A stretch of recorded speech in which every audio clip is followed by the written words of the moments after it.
নমস্কার, আপনারা দেখছেন সময় কলকাতা। টলি হলি বলি নিয়ে রয়েছে আমি সৈকত।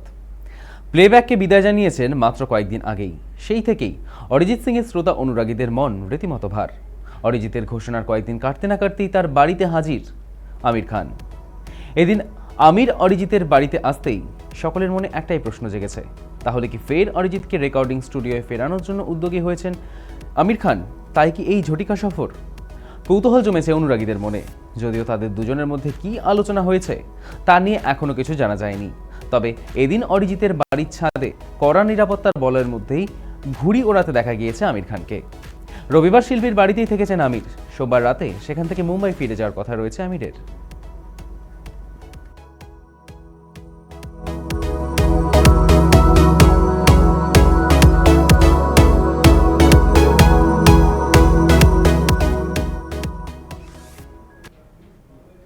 দক্ষিণী তারকা রামচরণ ও উপাসনার জীবনে এলো জোড়া সুখবর। যমজ সন্তানের মা বাবা হয়েছেন তারা। শনিবার মধ্যরাতে এই খবর জানা চিরঞ্জীবী নিজেই। রবিবার নবজাতকের দেখতে হাসপাতালে যান রামচরণ। সঙ্গে ছিলেন তার বড় মেয়ে ক্লিনকারা। তবে মেয়েকে কোলে নিয়ে হাসপাতালে ঢুকতে গিয়ে চরম ভিড়ের মুখে পড়েন অভিনেতা। ভাইরাল ভিডিওয়ে দেখা যায় ছবি শিকারীদের হুড়োহুড়িতে রীতিমতো বিপাকে পড়েছেন তিনি। নিরাপত্তারক্ষীদের সাহায্যে কোনো রকমে ভেতরে প্রবেশ করেন রামচরণ। প্রকাশ্যে কিছু না বললেও পরিস্থিতি নিয়ে তিনি বিরক্তি ছিলেন যথেষ্ট। উল্লেখ্য, আগেও একাধিক তারকা এমন ভিড়ের শিকার হয়েছেন। বিয়ের 1 দশক পর প্রথম কন্যা সন্তান, আর তার 2 বছরের মধ্যেই যমজ সন্তান। 1 পুত্র এবং 1 কন্যার জন্মে এখন আনন্দে ভাসছে রামচরণ উপাসনার পরিবার।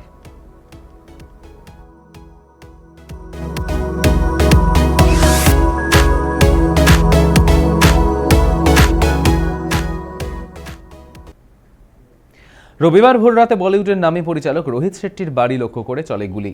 কমপক্ষে 5 রাউন্ড গুলি ছোড়া হয়েছে বলে পরিচালকের বাড়ি লক্ষ্য করে এমনটাই অভিযোগ। ঘটনার দায় স্বীকার করে নিয়েছে বিশ্বই গ্যাং। এই ঘটনায় 4 জনকে গ্রেপ্তার করেছে পুলিশ। তাদের প্রত্যেকেরই বয়স 18 থেকে 23-এর মধ্যে।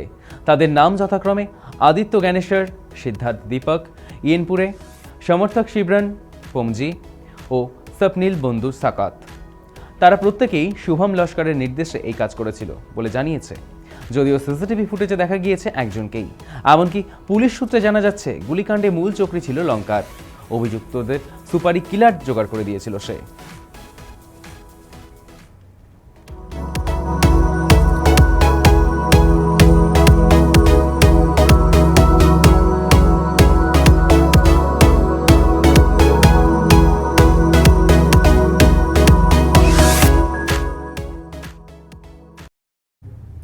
মাত্র 7 মাসের মাথাতেই টেলিপর্দায় জার্নি শেষ করল রাজরাজেশ্বরী রানী ভবানী। জানুয়ারিতেই শোনা গিয়েছিল টেলিভিশনের পর্দায় পথ চলা শেষ হবে এই ধারাবাহিকের। সেই খবরে শিলমোহর পড়ল। এক আলাদা আবেগ অনুভূতির সঙ্গে জড়িয়ে রয়েছিল এই ধারাবাহিকের অভিনেত্রী। রাজনন্দিনী পালের অভিনয় জীবনের প্রথম ধারাবাহিক রানী ভবানী। টিআরপি তালিকার প্রথম দিক থেকেই বেশ ভালো ফল করেছিল। তবে পরে যদিও খানিক রদবদল এসেছিল। পর্দায় সায়ন বসুর বিপরীতে দেখা গিয়েছিল রাজনন্দিনীকে। ধারাবাহিকের প্রথম পর্বের সম্প্রচারের পর থেকেই তা সাড়া ফেলেছিল। উঠে এসেছিল নাটোরের রাজ পরিবারের অন্দরের ছবিও। রাজ পরিবারের ষড়যন্ত্র ঘটনা। শুটিং ফ্লোরে রানীমা লুকে তোলা একগুচ্ছ ছবি পোস্ট করেন রাজনন্দিনী। দেখেন, পর্দার রানীমা রূপে নিজেকে ফুটিয়ে তোলা, রানীর চরিত্রে অভিনয় করা তার কাছে সবচেয়ে বড় আশীর্বাদ। রাজরাজেশ্বরী রানী ভবানীতে অভিনয় করাকালীনই এই গোটা জার্নি তিনি দর্শকের থেকে যে পরিমাণ ভালোবাসা পেয়েছেন তাতে তিনি আপ্লুত। সবাইকে ধন্যবাদ জানান অভিনেত্রী। আপাতত কাজ থেকে এবার কিছুদিনের জন্য বিরতি নিতে চান নায়িকা।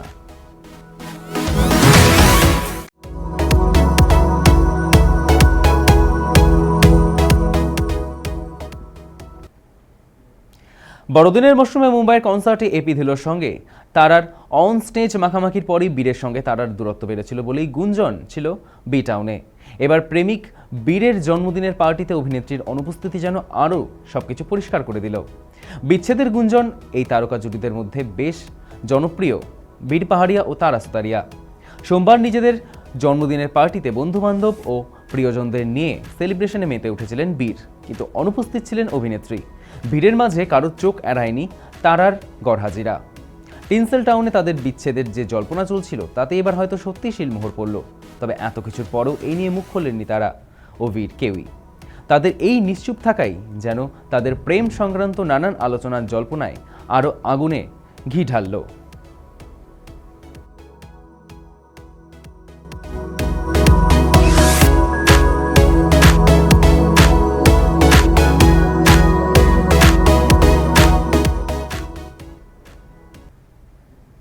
চলতি বছরের সাধারণতন্ত্র দিবসের প্রাক্কালে ঘোষিত হয় প্রসেনজিৎ চট্টোপাধ্যায়ের পদ্ম পুরস্কার প্রাপ্তির খবর, যা বাংলা সিনে দুনিয়ায় অন্য এক মাত্রা যোগ করেছে। রবিবার দুপুরে সুপারস্টারের বাড়িতে পৌঁছে গিয়েছিলেন টলিউড ইন্ডাস্ট্রির জনপ্রিয় জুটি।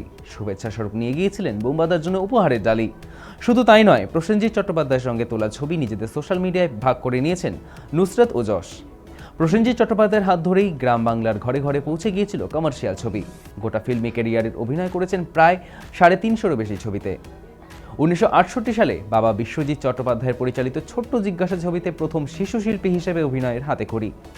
বাংলা ছবির হিরো হিসেবে তিনি ধরা দেন অমর সঙ্গী ছবির হাত ধরে। আগামী মার্চ বা এপ্রিল মাসে তাদের হাতে 2026 সালের পদ্ম পুরস্কার সম্মান তুলে দেবেন রাষ্ট্রপতি দ্রৌপদী মুর্মু।